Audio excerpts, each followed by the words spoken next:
Olá, pessoal, boa noite. Hoje damos início, então, à nossa revisão. É uma revisão básica e sucinta devido ao tempo do vídeo, tá, pessoal? Então, nós vamos se atentar aos principais pontos hoje. E eu lembro a vocês que tem material nas ferramentas aí virtuais no estúdio, que vocês devem ter junto para avaliação, mais todos os vídeos do fórum. Tá?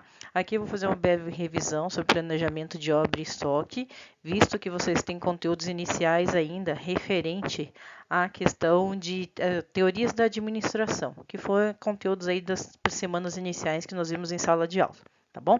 E se vocês baixam a apresentação que eu deixei em PDF para vocês na internet, no estúdio, e dão sequência junto com esse material. Então, hoje a gente vai ver a questão de obra e responsabilidade de estoque, tá?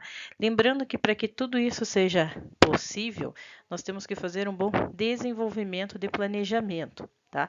Que é justamente entender as políticas aí em relação à capacidade de produção, determinar o estoque, verificar quanto de produto de acabamento, quanto de matéria bruta que nós vamos ter, quanto de, vamos dizer, né, ferro, aço, pedra, areia, tijolo, seja concreto usinado, justamente para que eu possa prever para o meu futuro empreendimento e também para o responsável pela obra quanto será gasto, tá bom? E com isso fazer um orçamento. Orçamento, então, de material, tá? E orçamento de mão de obra, relembrando. Então, você precisa passar um valor dentro para o construtora, no caso, que você responde, quanto será em termos de funcionário e quanto se terá em termos de gastos com materiais para que possa aí dar um andamento na obra e lá no meio do projeto, desenvolvimento, não ter nenhum problema, tá ok? Tá? Então, a gente tem aqui três passos principais, tá? Na elaboração de um orçamento. O primeiro deles é políticas relativas ao nível de estoque. Então, por exemplo, quando eu vou fazer um orçamento para um cliente de uma obra, muitos deles já pedem quanto que eu vou gastar com material, tá? Então, a gente tem que ter as noções que vocês devem estar vendo em outras disciplinas, por isso que é um processo interdisciplinar, as matérias-primas, quanto elas vão por área. Então, saber a quantidade, por exemplo, uma das coisas que eu acabo passando para o meu cliente dentro da nossa área, dentro da área administrativa, conceitos de administração que nós estamos vendo, é justamente entender quanto do produto eu vou gastar, tá? Durante toda a obra. Então, veja, dependendo da obra, você tem que saber calcular quanto de areia, de pedra, de cimento, de cal, de ferragem você vai gastar. O cliente ele precisa dessas informações. Então, um dos passos como engenheiros e dentro da área administrativa hoje é saber quanto de matéria-prima será utilizada e quanto elas custam para que o meu cliente ele tenha uma informação, né, como a gente viu até agora, um conhecimento em relação ao processo todo da obra. E nós sabemos que mesmo assim ocorrem imprevistos, tá? Ocorrem imprevistos de aparecer cano onde não deveria, já acompanha isso. Situações da parte elétrica ter que ser refeitas ou ter que comprar mais material do que era previsto. Então a gente estima para o cliente, em média, depois vocês vão ver mais à frente no decorrer do curso, um gasto aí até de 20, no máximo 30% às vezes, dentro daquilo que ele quer. Né? Claro que daí começa o cliente, ele começa a ampliar a obra e aumentar a quantidade de coisas que ele ia fazer. Era uma casa com 2 quartos, vira 3, vira suíte, vira closet. Então, é fora essas características. É com base no projeto inicial, tá? Então, é necessário saber a quantidade de produto e quantos eles custam, tá? Tem engenheiros até, muitas vezes, quando você está trabalhando na obra, que a gente mesmo já passa um orçamento com base em algumas lojas de material de construção que a gente tem acesso, tá? Que você acaba conhecendo, mas necessariamente não é o que o cliente não precisa fechar lá, mas é uma ideia de saber quanto vai ficar a matéria-prima, tá? Segundo passo, determinação da quantidade, que eu já acabei falando no passo 1, então saber quanto eu tenho de produto, qual é o produto, qual é a quantidade que eu vou usar e quanto ele custa, tá? E o terceiro é programar a distribuição e produção. No nosso caso, programar a nossa parte de desenvolvimento. Nós vamos fazer mais para o final uma espécie de cronograma. Tá? Eu entender, fazer um planejamento do tempo por ações. Por exemplo, levar tanto tempo, vai levar 5 meses a obra, tá? 6 meses a obra. Segunda a sexta, caso não tenha intempéries da natureza ou outros problemas climáticos. Então, é estimar um tempo de duração da obra ou até mesmo dos serviços, que é muito comum, para assentar uma laje, para fazer uma calçada, para fazer um revestimento, um piso. Então, esse tempo a gente tem que saber informar para o nosso cliente dentro daquela quantidade de pessoas que a gente sabe que tem na equipe e que estarão disponíveis.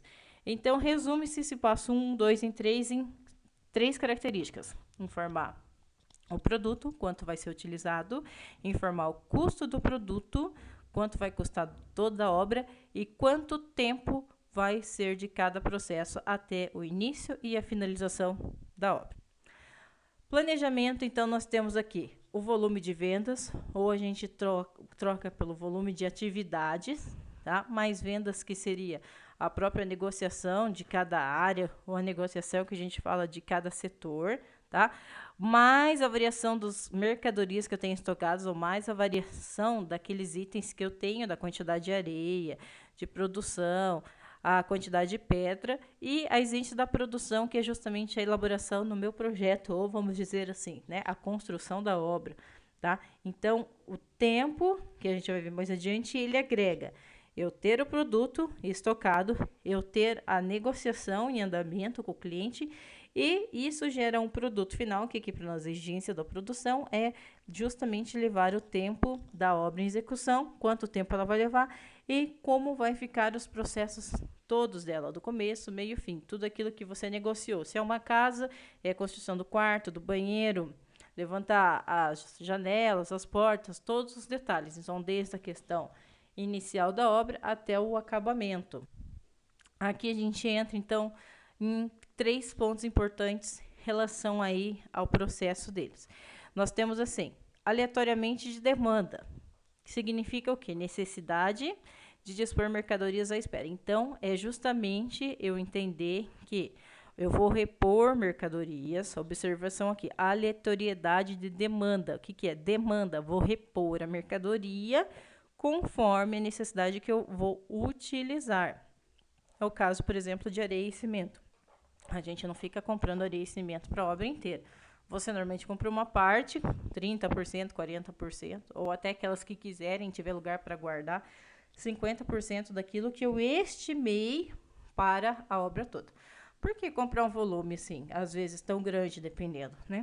Porque também acarreta nos preços. Nós conseguimos desconto, muitas vezes, em função da quantidade do produto. Então, a demanda aleatoriamente, ela é, conforme for utilizando, eu vou ter que repor essa mercadoria ou esse produto para que não venha para a obra em função da ausência de produto, tá? Então, a quantidade do pico da demanda é, se eu tenho um volume maior de produção, vamos dizer que eu coloquei mais pessoas trabalhando na obra, tá? Eu coloquei mais pessoas na obra disponíveis. Então, o que ia ser levantado em 3 dias é levantado em 1. Então, eu tenho alterações ou situações que eu vou ter mais funcionário e menos. Quantas vezes, às vezes a gente não está trabalhando em 2, 3 obras, não é? E você tem que remanejar funcionário de uma obra para outra. Então, esse pico é justamente para dar uma acelerada numa determinada construção. Então, essa acelerada eu tenho que verificar se não vai me faltar produto, tá? Então, a quantidade de pico é quando eu tenho níveis maiores de atividades e ações que vão precisar que eu tenha produto, matéria-prima mais, vamos dizer assim, com circulação maior e que eu possa ter elas bem armazenadas. E a oferta de matéria-primas é desconto, preço, como está escrito aqui, tá? O preço é o que muitas vezes faz a gente comprar em outros lugares, lógico. Então, uma das coisas que nós, engenheiros, devemos estar sempre cientes é o preço das matérias-primas. Às vezes parece tão estranho, né? Falar, nossa, já tenho tanta coisa para fazer como engenheiro e ainda vou ter que cuidar do preço? Sim, porque seu cliente ele vai querer saber quanto custa o metro da areia, da pedra, do tijolo, do cimento, o que for. E nós temos que ter esse tipo de informação, gente. Nem que seja para você conseguir um orçamento temporário, um orçamento que seja só para informar as pessoas, tá? Pessoal, eu peço desculpa para vocês que tem uma residência ao meu lado aqui que está com obras, por isso que a gente às vezes vai ter algumas interferências de som, tá bom? Mas é temporário. Graças a Deus, logo isso vai acabar. Então, oferta de materiais seria em relação aos preços, tá ok? Orçamentos, então, correlacionados, pessoal, significa que nós vamos entregar, então, um conjunto de valores, um conjunto de orçamentos que se relacionam, que estão, em outras palavras, amarrados um no outro. Por exemplo, eu tenho o orçamento de venda, então, que é, por exemplo, lá quanto vai valer cada unidade do apartamento, ou quanto o valor unitário de cada casa, tá? Essa venda, ela tem que suprir o valor que eu gastei com matéria-prima, o valor que eu gastei com mão de obra direta, que é em relação aos funcionários, as pessoas que trabalharam no empreendimento, e custos indiretos, tá? Então, se é o meu imóvel, ele vai custar lá em média, cada uma unidade 100 mil, 120 mil, eu tenho que ter pago toda a matéria-prima em relação à primeira compra, segunda, terceira, com acabamento. Por isso, ressaltando que muita empresa, ela deixa o acabamento por último, para que ela fique mais barato, né? A estrutural da residência, do empreendimento, ele fique mais forte, mas a matéria-prima, ela fica mais barata em termos de acabamento. A pessoa acaba usando uma segunda linha aí, em média, ou até terceira, infelizmente, para que o empreendimento não saia tão caro também, tá? Mão de obra direta, que foi os gastos com os funcionários, com o mestre de obra, do engenheiro, principalmente empresas que terceirizadas na área de execução, que às vezes saem mais caras, como é o caso da elétrica e da telecomunicações, tá? E custos indiretos, que é em relação à água, luz, esgoto, gasolina, material de limpeza, porque muitos empreendimentos aí são entregues limpos, tá? Então, ele tem que suprir, no mínimo, essas três situações e mais a porcentagem aí de lucro, tá? Que pelo menos alguns empreendedores, em média, tá, gente? Isso varia muito, estima em 50%. Então, eu somo todos os meus gastos, todos os gastos, e jogo aí em média 50%. Claro que isso varia, tá? Depende da situação. Às vezes a obra ela fica parada há muito tempo devido a alguma crise financeira, ou a localização do empreendimento não ser muito boa e as pessoas não aparecerem para comprar. Então, o proprietário ele consegue aí delimitar esse valor, tá ok? Na sequência aqui a gente verifica a responsabilidade de todos esses elementos, que a responsabilidade do engenheiro é de suma importância, gente, desde fazer o buraco lá no solo até utilizar aí a venda, tá? Então, toda a responsabilidade técnica de vocês, como administradores, engenheiros, ela vai por muito tempo, do início da obra até a conclusão final dela, até o passo final. Então, aí a gente tem políticas como manter os níveis de estoque, para que não ocorram os eventuais problemas, inclusive que nós já mencionamos, em relação à ausência de material ou custo excessivo, quando eu procuro a matéria-prima e não encontro ela no mercado, tá? Por exemplo, eu comprei o piso lá X e o piso que eu comprei, ele não foi suficiente para atender a demanda. Quando você vai comprar a segunda remessa do piso, muitas vezes o que acontece? O lote não é igual, né? Não é o mesmo lote. O piso ele já vem de repente com um tom que era branco já vem amarelado, se era liso ele já vem com algumas informações no piso.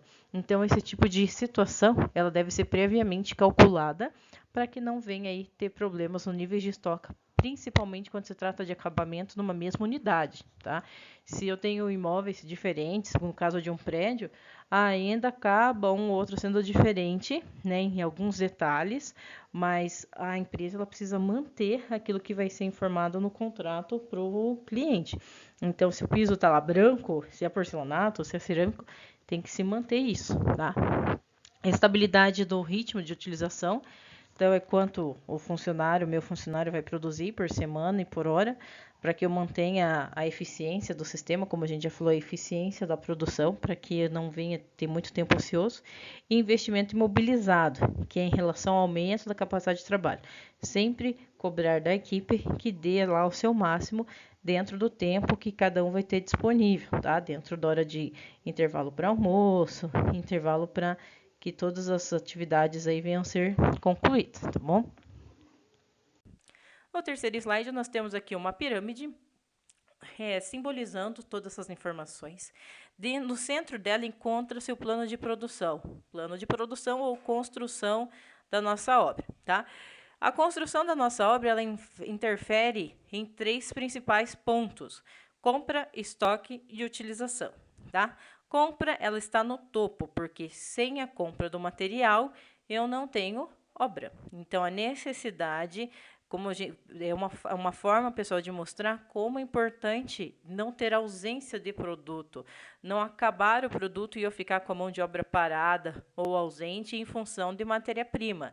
Tá? Então, a compra, ela está na raiz, ela está, vamos dizer, no pico da nossa pirâmide para mostrar a sua importância. O estoque é uma das bases, ou seja, o estoque ele é importante para que ocorra o ciclo. Tá? E o estoque, a gente pode trabalhar, desde, como eu falei para vocês nas aulas anteriores, 30%, 40%, 50%. Fica a critério do engenheiro e até da disponibilizado de verba, tá? Prestada aí pelo comprador.